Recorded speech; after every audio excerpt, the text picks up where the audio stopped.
Selamat sore, Memet. Iya, sore. Bisa minta sayurmu, Memet? Bisa.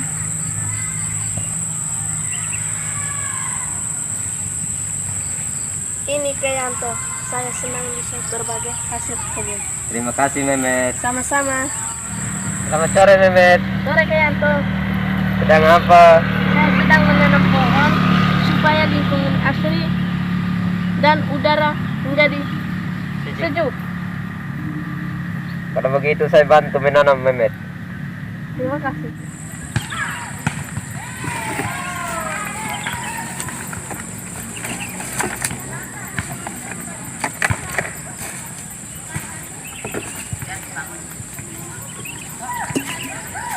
Yanto, jangan buang sampah sembarangan. Buang sampah pada tempatnya supaya lingkungan kita bersih dan sehat. Terima kasih, Memet, atas ingatannya. Ya.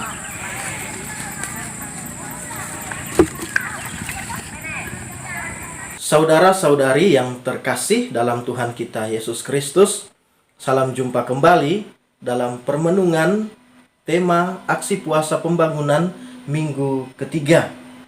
Baru saja kita menyaksikan contoh-contoh sederhana dari tema kita untuk minggu yang ketiga, yaitu manusia dipanggil untuk hidup bersesama.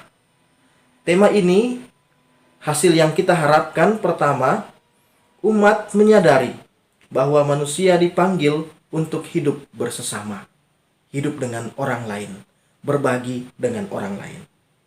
Yang kedua, umat dapat menjalankan fungsi, peran, dan tanggung jawabnya dalam hidup bersesama.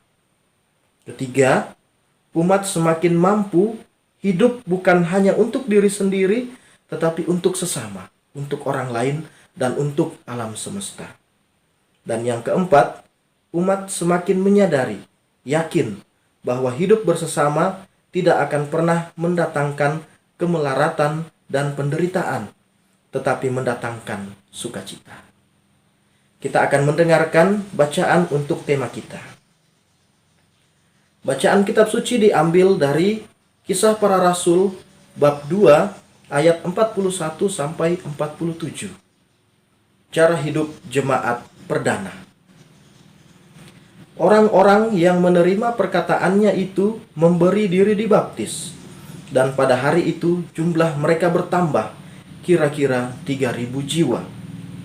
Mereka bertekun dalam pengajaran rasul-rasul dan dalam persekutuan, dan mereka selalu berkumpul untuk memecah roti dan berdoa.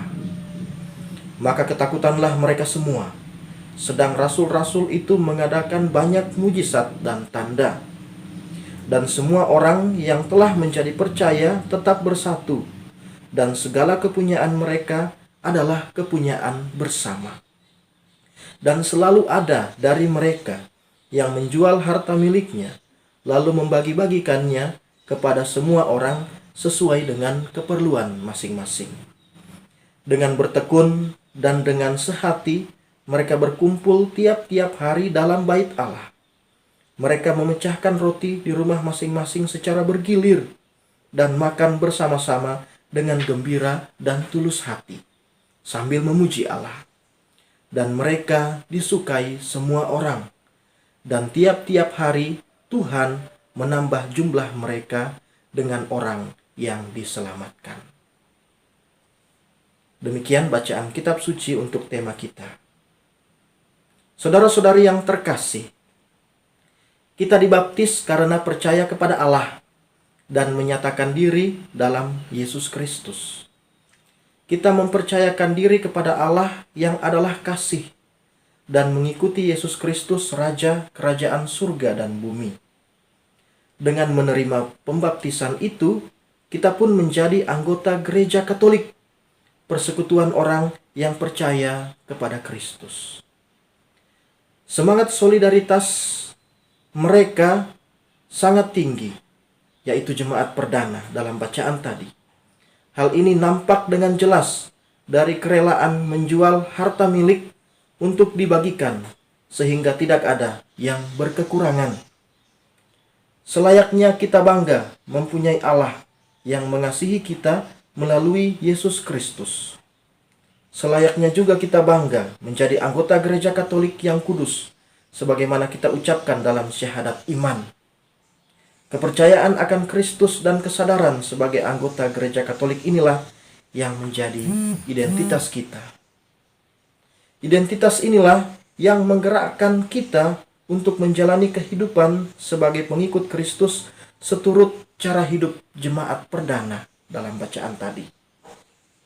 Apa saja cara hidup jemaat perdana yang harus kita laksanakan sebagai orang Katolik?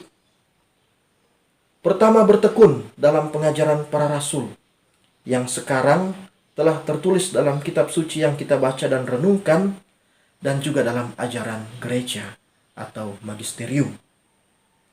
Kemudian memecah roti dan berdoa, yakni untuk mengenangkan karya penyelamatan yang dilakukan oleh Tuhan Yesus, yang sekarang kita kenangkan, kita rayakan dalam perayaan Ekaristi. Maka semoga kita semakin mencintai Ekaristi. Yang berikut, hidup dalam persekutuan, yakni tidak sekedar berkumpul, tetapi saling mengasihi. Bukan berkumpul lalu kemudian membicarakan orang lain, tetapi dalam perkumpulan itu ada kasih. Lalu yang berikut, milik bersama, yaitu tidak mementingkan diri sendiri, tetapi senantiasa memperhatikan kebutuhan sesama. Saya senang jika dalam persekutuan-persekutuan umat, di situ dibahas mengenai saling membantu jika ada yang sakit, saling mengunjungi, dan kemudian memberikan sedikit, mengumpulkan dan memberikan kepada yang sakit atau yang berduka. Semangat solidaritas yang sangat tinggi, yang nampak dalam kerelaan menjual harta milik sehingga tidak ada yang berkekurangan.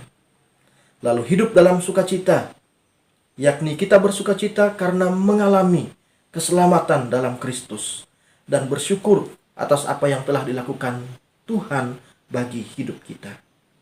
Dan yang terakhir, kesaksian hidup ini menjadi gambaran dasar hidup Kristiani dalam kehidupan menggereja dan juga dalam kehidupan bermasyarakat. Maka kita mohon semoga tema yang ketiga, kita dipanggil untuk hidup bersesama, kita menyadari itu, kita beriman, dan iman itu nampak dalam kerelaan kita membagi diri, waktu, hati bagi orang lain, secara khusus dalam perkumpulan komunitas kita sebagai orang beriman Kristiani, orang Katolik. Tuhan memberkati kita sekalian.